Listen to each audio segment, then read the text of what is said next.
Welcome to Javel Stories. Before we continue with the story, please don't forget to hit the subscribe button, turn on the notification bell to always get notified for upcoming stories, and also share the story with loved ones and friends.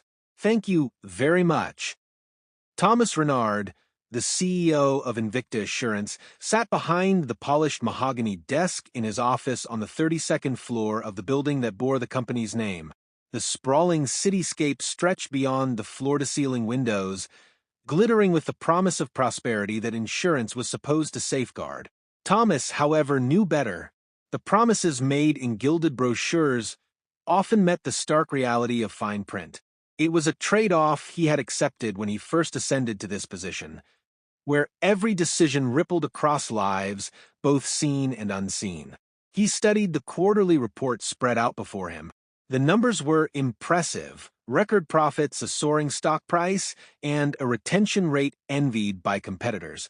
Yet, beneath the surface lay the stories those numbers obscured: denied claims, legal battles, and customers left clinging to hope that their insurance would provide solace in their darkest hours.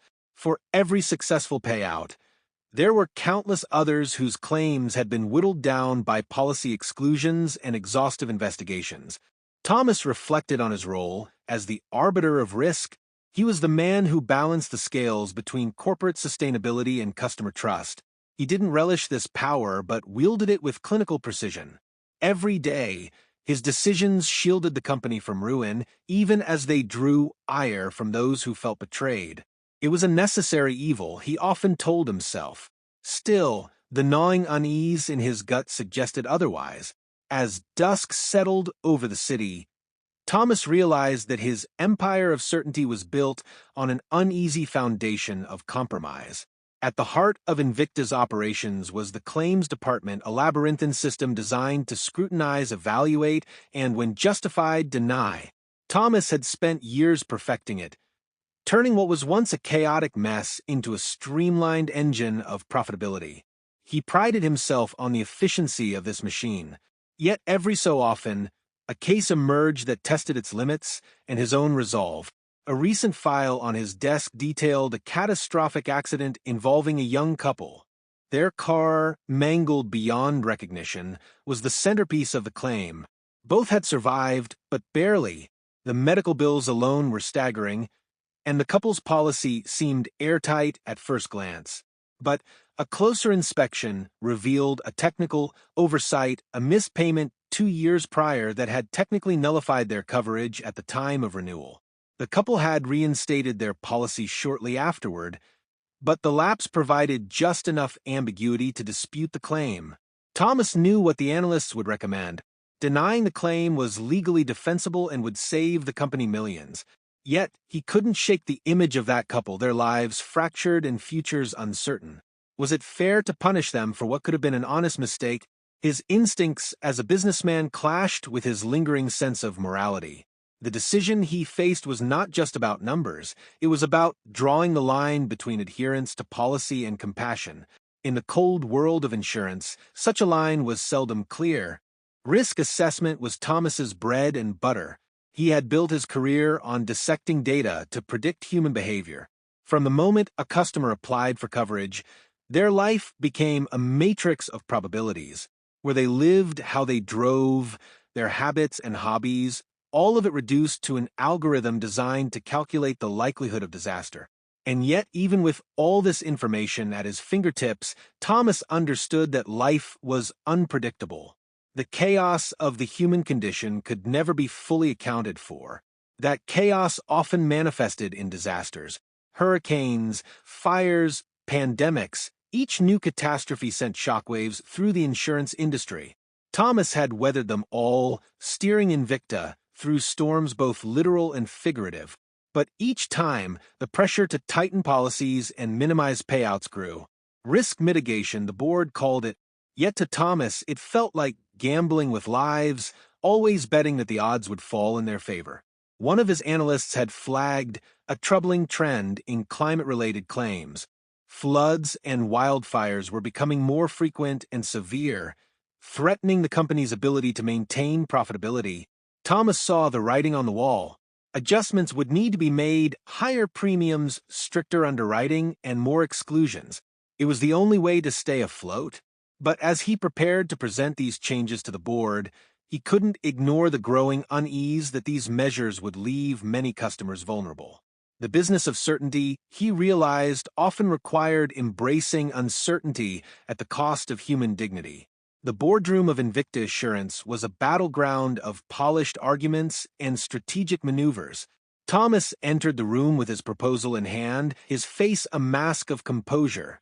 Around the long table sat the company's directors, a mix of seasoned veterans and ambitious newcomers, all laser-focused on maintaining the firm's dominance.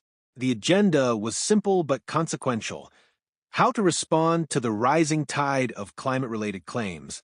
Thomas began his presentation, laying out the stark reality. The data was irrefutable.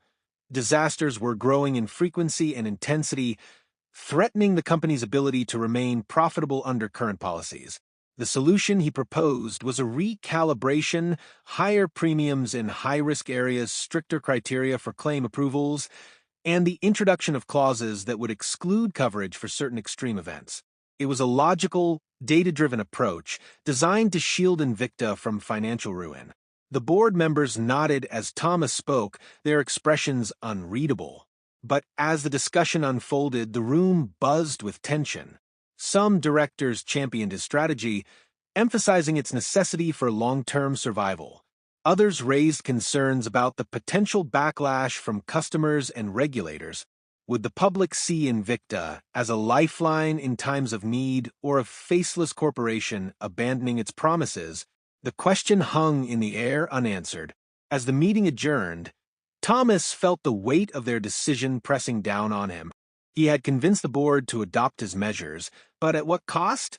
The compromises made in that room would ripple outward, reshaping lives and communities. Walking back to his office, he couldn't shake the sense that Invicta's pursuit of survival was drifting further from its founding mission of security and trust. The complaints department at Invicta was a microcosm of human desperation. Every day, calls flooded in from policyholders pleading for fairness, for understanding, for help. Most were filtered through layers of bureaucracy, never reaching Thomas's desk. But every so often, a particularly egregious case would bypass the system, landing squarely in his lap. One such case involved an elderly widow named Mrs. Holloway, whose home had been destroyed by a wildfire. Her policy, like so many others, included a clause that limited payouts for damage caused by acts of God. The wording, deliberately vague, gave Invicta ample room to dispute claims like hers.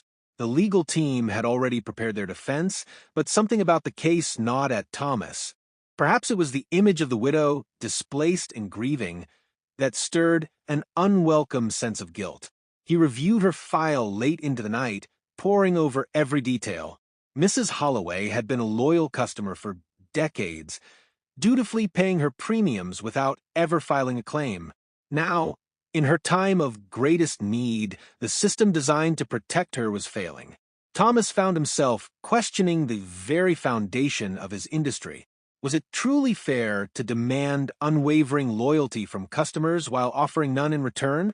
As dawn broke over the city, Thomas made his decision. He approved Mrs. Holloway's claim, overruling the legal team.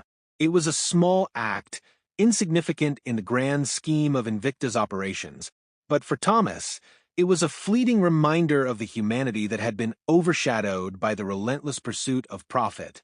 The morning headlines brought a mix of triumph and trepidation.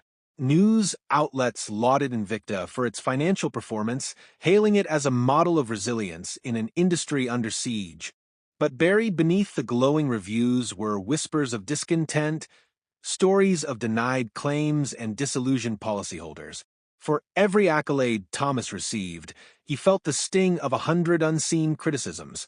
Balancing the scales had become a daily struggle. On one side was the relentless pressure to deliver results for shareholders who demanded ever-increasing returns. On the other was the trust of millions of customers who saw their policies as lifelines in times of crisis. Striking the right balance was an art, and Thomas often felt like a tightrope walker, one misstep away from disaster.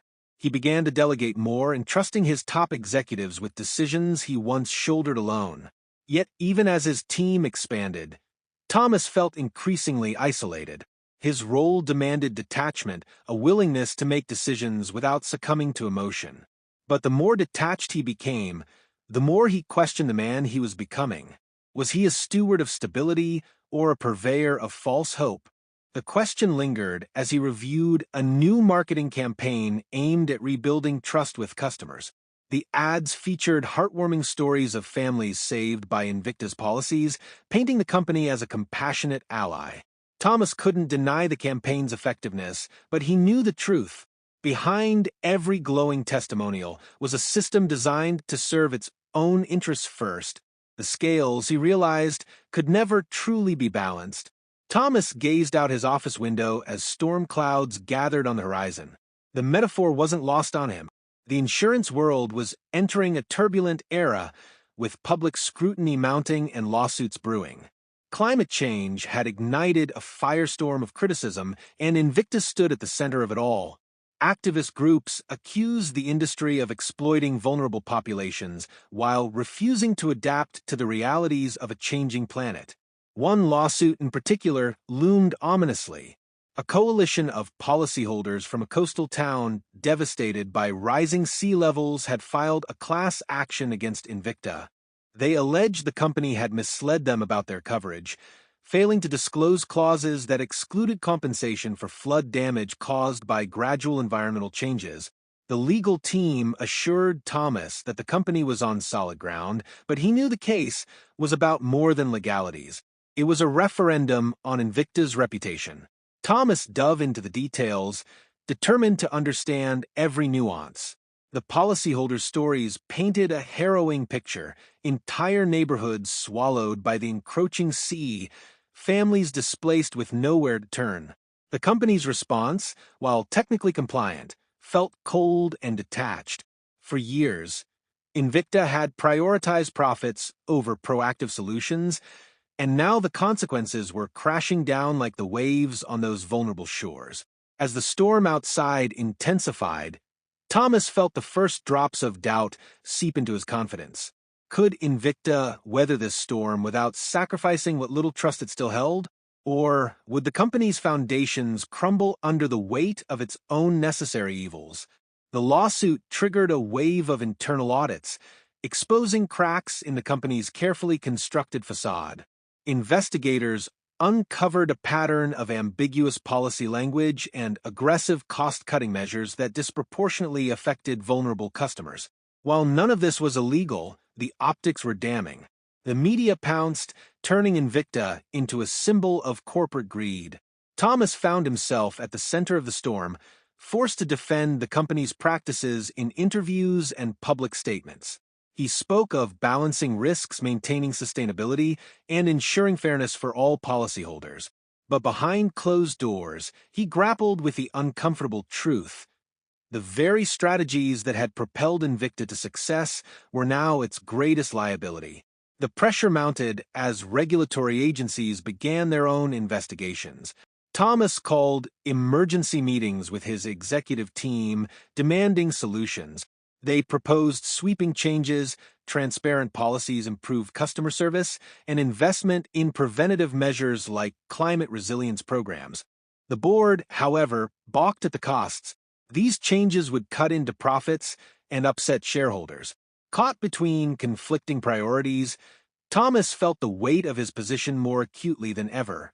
He had built his career on mastering the art of denial, of risk, of liability, of human emotion.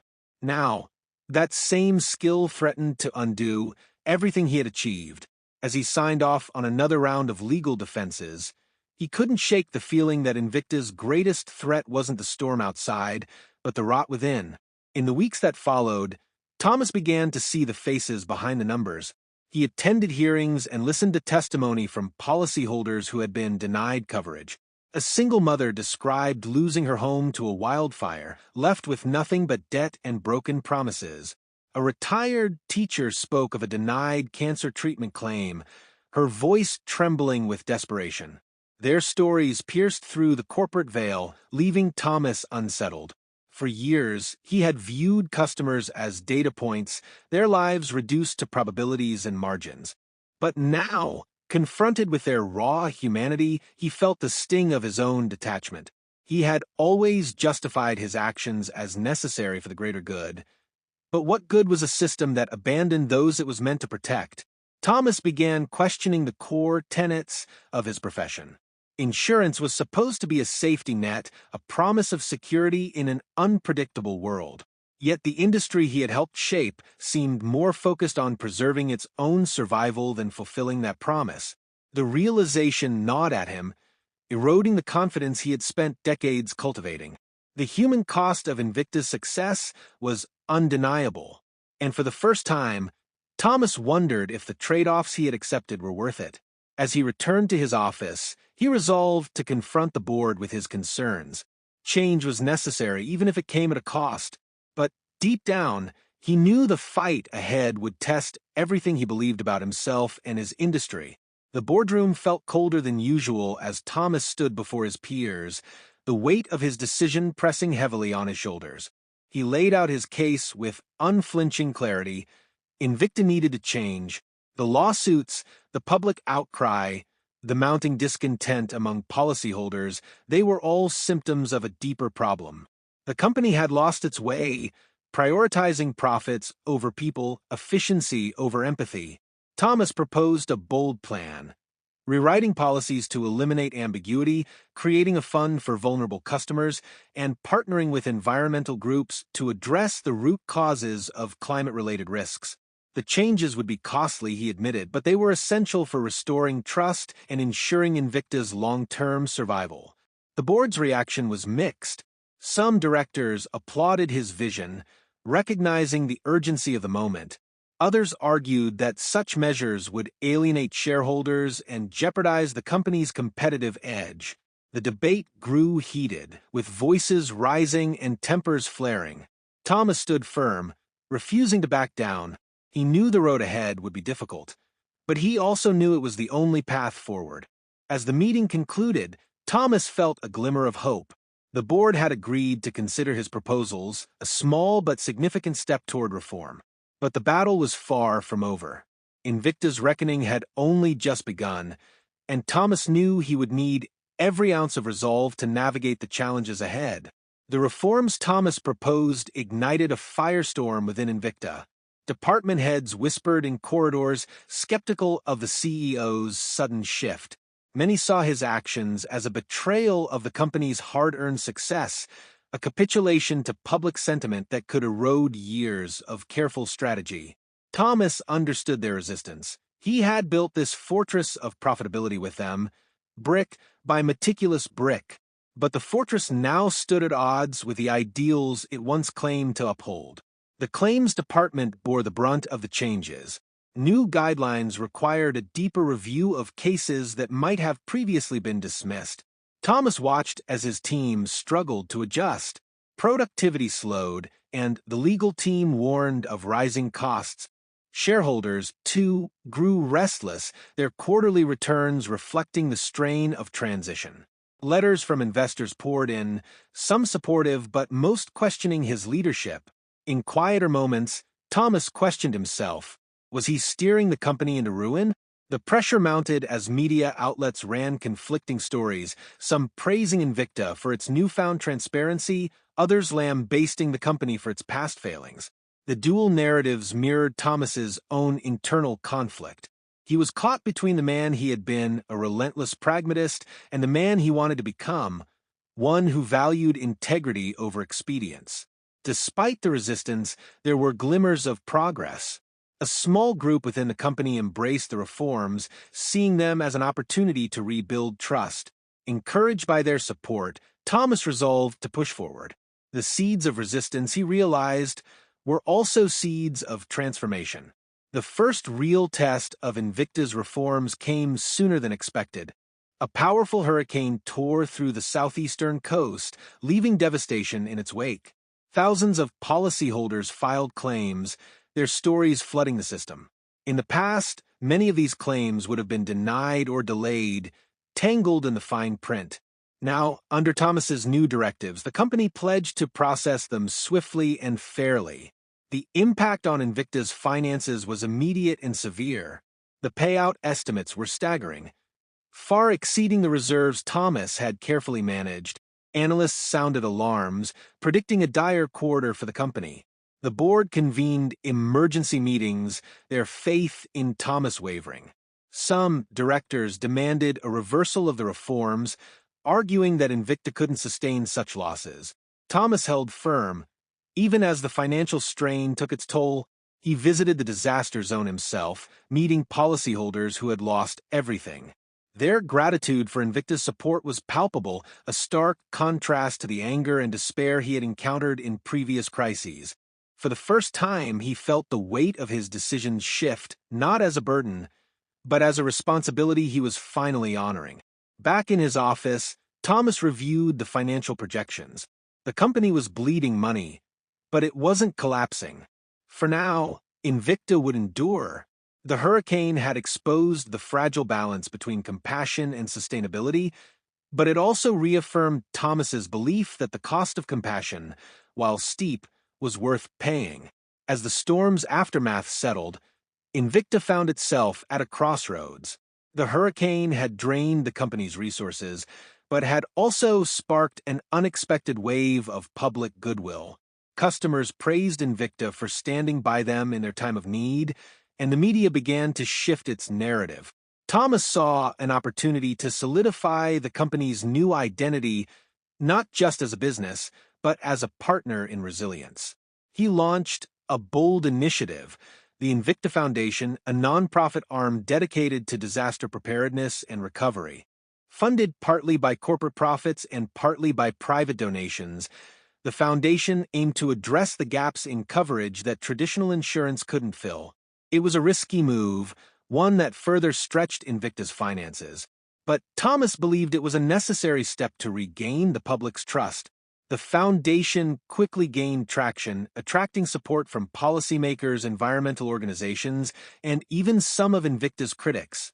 Thomas's vision began to take shape, transforming the company's image from a faceless corporation to a force for good.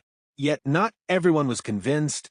Shareholders grumbled about diminished returns, and competitors mocked Invicta's altruism as unsustainable.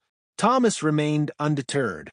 He knew the road ahead would be fraught with challenges, but he also knew the importance of building something that would outlast the storms. For the first time in years, he felt a sense of purpose that transcended quarterly reports. Invicta was changing, slowly, painfully, but unmistakably. Months passed, and Invicta found itself walking a precarious line. While the Invicta Foundation gained traction and the company earned praise for its disaster response, the financial strain was undeniable. Revenues dipped as claims payouts soared, and investors became increasingly uneasy. For Thomas, the situation felt like navigating a tightrope. Each step forward brought the risk of a devastating fall. The board remained divided. Some directors applauded the goodwill Invicta was garnering, citing long-term benefits to customer retention and brand loyalty. Others were less convinced, warning of diminishing returns and the risk of becoming a cautionary tale in the insurance world. Thomas listened to their concerns, but pressed forward with quiet determination. The company's soul was at stake, and he refused to let it revert to the cold, profit-driven machine it once was. Internally, the cultural shift was beginning to take root. Employees in the claims department, once jaded by the relentless pursuit of efficiency, started to embrace their role as advocates for policyholders. Stories of families saved by Invicta's responsiveness circulated through the company, boosting morale. Yet, the pressure was unrelenting. Every positive headline seemed to come with a new financial challenge, and Thomas knew the clock was ticking. As he worked late into the night, reviewing the company's quarterly forecasts, Thomas felt the weight of his decisions pressing down on him. The balance he sought between compassion and sustainability, between vision and practicality, was fragile. Yet, for all its challenges, it was a path he was committed to walking no matter the cost. The annual shareholder meeting was unlike any Thomas had faced before. The usually predictable event was now charged with tension as discontent simmered among those who had once championed Invicta's success. Investors demanded answers, their frustration evident in every question. Why had profits declined? Why were payouts so high? Could Invicta truly afford to prioritize goodwill over growth? Thomas stood at the podium, his composure unwavering. He laid out his vision, emphasizing the importance of long-term sustainability, not just financial but social. He spoke of the company's evolving role in a world increasingly defined by uncertainty. Insurance, he argued, was no longer just a business. It was a promise, one that Invicta intended to keep. The room was silent for a moment, and then the questions resumed, sharper and more skeptical. Some investors accused Thomas of losing sight of the bottom line, while others threatened to pull their support if profits didn't improve. Thomas responded with measured resolve, acknowledging the challenges but refusing to backtrack on the reforms. He understood their frustration but reminded them that Invicta's success depended on more than just numbers. By the end of the meeting, the mood was mixed. Some shareholders left unconvinced, their confidence in Thomas shaken. Others, however, saw the potential in his vision and pledged their support. The meeting marked a turning point, not just for Invicta, but for Thomas himself. He realized that leadership wasn't about pleasing everyone, it was about staying true to a mission, even when the path was fraught with resistance. The aftermath of the shareholder meeting brought a renewed sense of urgency to Thomas's mission.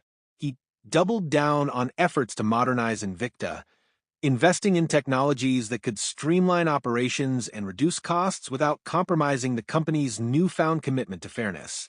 Artificial intelligence was deployed to analyze claims more efficiently, ensuring faster responses and fewer disputes. Sustainability initiatives were also introduced, aligning Invicta's operations with the environmental challenges it sought to address. Externally, the Invicta Foundation began to make a tangible impact. Communities devastated by disasters received aid faster than ever before, thanks to the Foundation's partnerships with local organizations. Policyholders who had once viewed insurance as a necessary evil now saw Invicta as a lifeline. Customer satisfaction scores rose steadily, even as financial metrics lagged behind. Thomas took heart in these small victories, but he knew the battle was far from over. Competitors were quick to capitalize on Invicta's struggles, launching aggressive campaigns to lure away customers. Industry analysts remained skeptical, predicting that the company's reforms would ultimately prove unsustainable. Thomas ignored the noise, focusing instead on the work at hand. Change, he knew, was never easy. As he walked through the bustling claims department one afternoon, Thomas was struck by a sense of quiet pride. The people here weren't just processing files, they were rebuilding lives. For the first time in years, he felt that Invicta was becoming the company it was always meant to be. The winds of change were blowing, and Thomas was determined to steer his ship toward a better horizon. Thomas found himself drawn to the stories unfolding in Invicta's claims department. Files that once represented mere data points now carried the weight of real human lives. He read about a farmer who rebuilt his livelihood after floods swept through his fields, aided by a payout that might have once been denied. He saw letters from families who had lost their homes but found hope in the company's timely support. Each story reaffirmed his commitment to the reforms, even as the financial toll grew heavier. The cultural shift within Invicta was unmistakable. Employees who had once worked mechanically now found pride in their roles. Adjusters shared anecdotes of grateful policyholders, their voices tinged with a kind of satisfaction that couldn't be measured in a quarterly report. The company's transformation wasn't just external, it was seeping into its very fabric, creating an environment where empathy wasn't a liability, but an asset. Despite these successes, Thomas felt the relentless pressure of the bottom line. The company was surviving, but just barely. Profits were down, and the board's patience was wearing thin. For every letter of gratitude, there was a spreadsheet highlighting the costs of compassion. Yet, Thomas remained steadfast. He believed in the quiet heroism of his employees, in the lives they were changing, and in the future he was building one decision at a time. As he left the office one evening, Thomas paused to look at the Invicta logo illuminated against the night sky. It no longer felt like a symbol of power, but of purpose. The company was evolving, and so was he. The trust Thomas had painstakingly rebuilt faced its greatest test when a major scandal erupted. An investigative journalist uncovered internal documents revealing that years ago, Invicta had intentionally structured policies to minimize payouts in vulnerable communities. Though the practices had long since been abandoned, the revelation threatened to undo everything Thomas had worked for. The media pounced, painting Invicta as a wolf in sheep's clothing. Policyholders questioned whether the company's recent reforms were genuine or merely a facade. Competitors seized the opportunity to discredit Invicta, flooding the market with advertisements that promised transparency and fairness, traits they claimed Invicta lacked. Thomas addressed the crisis head-on. He publicly acknowledged the company's past failings, pledging full transparency moving forward. He ordered an independent audit of Invicta's policies, inviting regulators and consumer advocates to hold the company accountable. It was a bold move, one that risked further damaging the company's reputation, but aligned with the values he had fought to instill. Internally, the scandal rattled employees who had come to believe in Invicta's transformation. Thomas reassured them, emphasizing that the mistakes of the past would not define their future. The road ahead would be difficult, he admitted, but Invicta had come too far to turn back now. Slowly, the tide began to turn. Customers appreciated Thomas's honesty, and the media shifted its focus to the company's efforts to make amends. Trust, Thomas realized, wasn't built in a day, but it could be rebuilt, brick by painstaking brick. The aftermath of the scandal brought an unexpected clarity to Thomas's vision. He saw, more clearly than ever, the kind of company Invicta needed to become. It wasn't just about paying claims or managing risk, it was about creating a model of what the insurance industry could be. Invicta's future would be defined not by profits, but by purpose. Thomas expanded the Invicta Foundation, using its success as a blueprint for broader initiatives. The company began offering free workshops on disaster preparedness, helping communities build resilience before tragedy struck. Invicta also introduced new policies tailored to low-income households, ensuring that even the most vulnerable could access coverage. These measures weren't profitable in the traditional sense, but they paid dividends in trust and goodwill. Internally, Thomas championed a culture of accountability and empathy. He encouraged employees to share ideas, rewarding those who found innovative ways to serve customers better. The company's annual reports began to include not just financial metrics, but stories of lives changed, illustrating the impact of Invicta's reforms. It wasn't just about doing better, it was about being better. As Invicta began to stabilize financially, Thomas allowed himself a moment of quiet reflection. The road had been long and fraught with challenges, but the company was finally on solid ground. More importantly, it was on the right side of history. Thomas knew the fight for trust and integrity would never truly end, but he also knew Invicta was ready to face whatever lay ahead. Years later, Thomas stood on a stage at a global conference, receiving an award for corporate leadership. The irony wasn't lost on him. He had spent much of his career perfecting a system that prioritized profits over people, only to spend the latter half dismantling it. Invicta had become a symbol of what the insurance industry could achieve when it placed humanity at its core. As he spoke to the audience, Thomas reflected on the journey that had brought him here.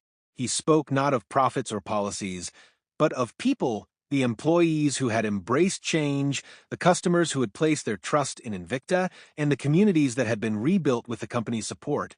His words carried the weight of experience, of hard-earned lessons learned through trial and failure. Back at Invicta, the transformation was evident. The company had grown into a leader in both innovation and ethics, inspiring competitors to follow suit. The reforms Thomas had championed were now industry standards, proving that profitability and compassion weren't mutually exclusive.